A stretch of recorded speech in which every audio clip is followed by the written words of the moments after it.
How are you, Remy? I am very fine. Congratulations for ILHC. Thank you very much. And all your dances is really inspiring. I think it's nice, especially like you and Felix. It was a special moment for sure. Yeah. So I have a really important question for you. I think the why is really important to share or understand more about the African American history and culture as a Lindy Hopper and as a human being, and if you have any thought about it, especially for Korean dancer, because you have a many connection, you experienced the Korean dancer, so what can be like some benefits? Like, in order to respect something, you need to understand where it comes from. And I think the dance can be touched by like a lot of people from different backgrounds, but it can't be decontextualized from its origins. So if you say, oh, it's Lindy Hop and everybody can do it the way they want, then it loses its essence. I think the essence of Lindy Hop comes from the people that have created it, but at the same time, like when you understand that, of course, it needs to touch you, and then that you can contribute to it regarding who you are. Like, to me, I don't think it's about understanding, like studying, understanding, paying respect, and trying to reproduce something. Because like, if you are like, we need to do it, we need to be true to our own self when we do it. But being true to our own self doesn't take away accountability on the respect of its origins. I don't know if that's clear. For me, like, I know that a motto that followed me for a long time, like all the way through my journey, is I really want to push the boundaries without disrespecting the roots. And I think for me this is really important, because like, you can't take something that has started somewhere and do whatever you want with it. Like, it's about, I think we need to be able to contribute, but not to steal. Does it make sense?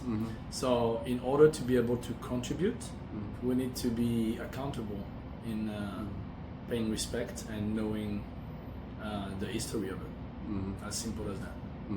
So you already have a many experience at the AJW and Seoul Lindy Fest, and you already seen many Korean dancers, so you know them and you know our strengths or sometimes weakness, or how we can improve in that perspective, like what culture, what we can do, how we can do better for that. I think for me, like the first time that I like for me, it took me a long time to accept going to Korea, because what I was hearing about the scene, I didn't feel attracted by it. So a couple of years before I went for the first time for AJW, actually, I was refusing gigs in Korea because I was really hearing that one story that really struck me, or that surprised me, was that an international instructor couple was there once, and then they got filmed on social dancing, and when they get back later on, people did a performance based on their social dance. So for me, it's like, wow, like it doesn't make sense. So I was like, I'm not sure I have anything to offer for this type of scene. But eventually I got convinced, and thanks to you, because AJW was much a smaller scale event. So thanks to you and Ramona, that convinced me to say, like, this is the reason you should go. And when I was there, I realized that actually the dancers were like, there was a potential. But what I experienced for the very first times, because when I say times, I'm like maybe throughout the first year that I was going there, it felt to me that the dancers were waiting on an approval to be able to be themselves. And I found it really interesting. I think there is a lot of cultural differences with like, I can only speak from my own living experience. So when I went there, like, I realized that there was cultural differences in the way you connect with a human being, in the way you connect with somebody from another gender. Like, there was cultural differences, and I had to understand that you know, like when I go to Korea, for instance, I can't take for granted that I'm going to do whatever I want. I need to acknowledge that there is a culture that is different than mine, and I need to be able to pay respect to that. I can't say what you do is wrong. I need to adapt to that, and I need to make a step forward. So the first years that I was there, I realized that I had to understand how the dynamic worked, and I also tried to help people. Like my contribution would have been to try to develop the personality, like bring like what do you have, like something to say. I think Korean dancers have a lot of potential because they are hard worker. They really they work hard, like creativity, like in routines, in competition and stuff. It's something that really stimulates the scene. When you go there and you social dance, it's really rare that you would have a bad dance because everybody has a good technical level. But I think like what was missing a couple of years ago was like the soul, like the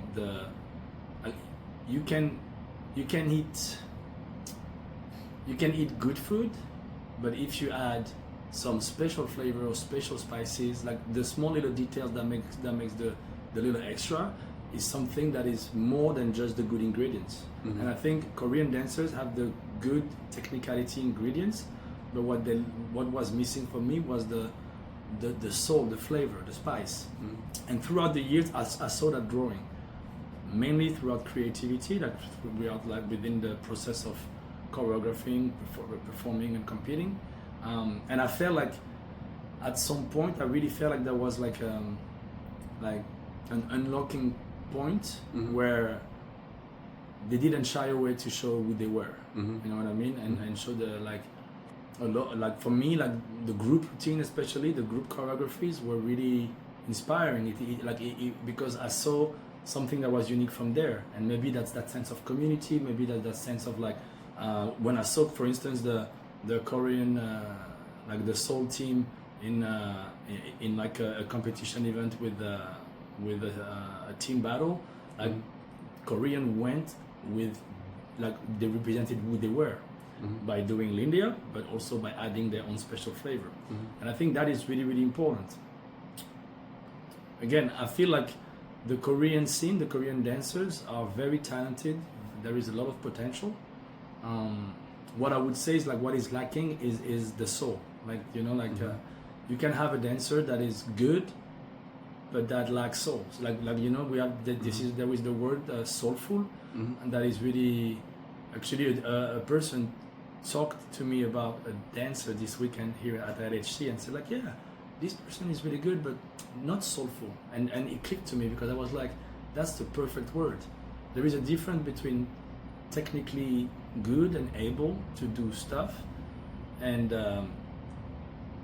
owning it, like embracing, like to me that this is what I talk often about: flow, groove, spice, flavor, because that's the most important thing. You can do the simplest thing, but the way you're gonna do it, how you're gonna move that shoulder, like, you know, like you there is a flavor. It's tasty or it's not. You know, like if you just move your shoulder by trying to pretend to reproduce something that you are shooting for, you're not really doing it. You know what I mean? So I really encourage the Korean dancers to find that thing. It's hard to explain what it is even because you can't capture it. You know, like it's this is why, like the last time I was in Korea, it was really, really, really important for me to bring in the space the African dancer that lives there, because that is flavor to me. Like when he danced, and this is why it was important to do that little crossover, like having him also dancing on swing music, because you are exposed to flavor, and flavor to me will every time be more important than technique. The technique should be here to help you say more, but the technique is not the end goal. You know what I mean? And here at ILHC we had again on the last day the invitation battle with street dancers, and watching like it was a battle between street dancers and jazz dancers, and seeing jazz dancer dancing on all the type of music, felt so good to me because they could represent jazz on a different music style, and seeing like street dancers dancing on jazz music, swing music, was so good because we could also see how a body could connect to swing music and being groovy, still get swing without having. Some of them have actually some jazz repertoire steps, but even if they don't do the step, they really dance with the music. You know, and so dancing to the music is more important than doing a step. And knowing the step is important. So again, there is two things. There is two levels for me: the understanding and the learning and growing into the technical vocabulary. But there is the understanding and the growing into the articulation of it all. Does it make sense? And it's a balance that is hard to find. But I think that's what's beautiful. Yeah, I think it can be really good advice for Korean dancer. I think it'll be coming soon. I think Korean people as a dancer is really. I also see the many difference compared like that 5 years before, 10 years before. Yeah. We really changed a lot. So I think appreciate for your like contribution and also all the AJW instructors. I think it's a pleasure, and I've been witnessing it as well. Like I saw the change over time. This is why I keep saying that going there is a special place for me, because also the first time I went there, I know that I went there with a lot of doubts because I didn't want to go there at first. So when I was there, I had a great time from the very first year. I understood that there was this thing about like like I felt like people were waiting for approval. And when I teach a class, I don't want to have this barrier. It's not about, I don't have that hierarchy level, like it's me that's telling you what you have to do. I want to treat it more like an exchange. And I think this thing about the exchange, I think on the first years was a little hard because they waited for you to approve them, and that was the end goal. I think right now there is much more exchange, much more interaction, and I can see that the dancing is taking another turn because I can see that some of them, or like a lot of them, are now trying to bring who they are into the dance and the creativity process. So, but I think the future looks bright. Everything that is happening within our scene and community, I feel has an impact globally. So I like to say that the future of Lindy Hop and vernacular jazz looks bright, and then that means that in Korea, with the Korean scene, it applies too. Like the thing that I like to say a lot is like you can't touch something that is attached to a culture and an origin and don't care about it. You can't just take what you like but like leave. Like you need to take the full package, you know.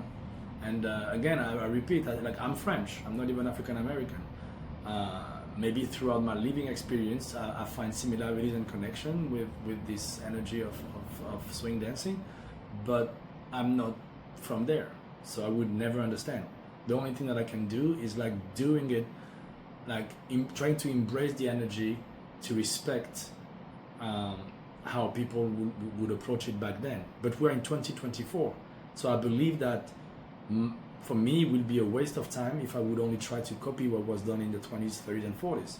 Like I need to, that the dance lives there with the foundation that have been created, but in 2024, like I should be able to be also inspired by other things and bring them in with respect. So with the foundation, having a strong foundation of where it started, and again pushing the boundary without disrespecting the roots means that I don't want to reverse. Like my idea is not to revolutionize it.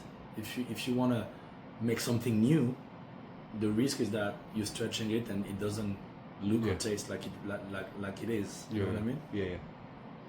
Yeah. Thank you for all the input. I think it's really appreciated and really helpful for our scene. Yeah. Thank you. Thanks a lot. Looking forward to see you soon in Korea. Yeah.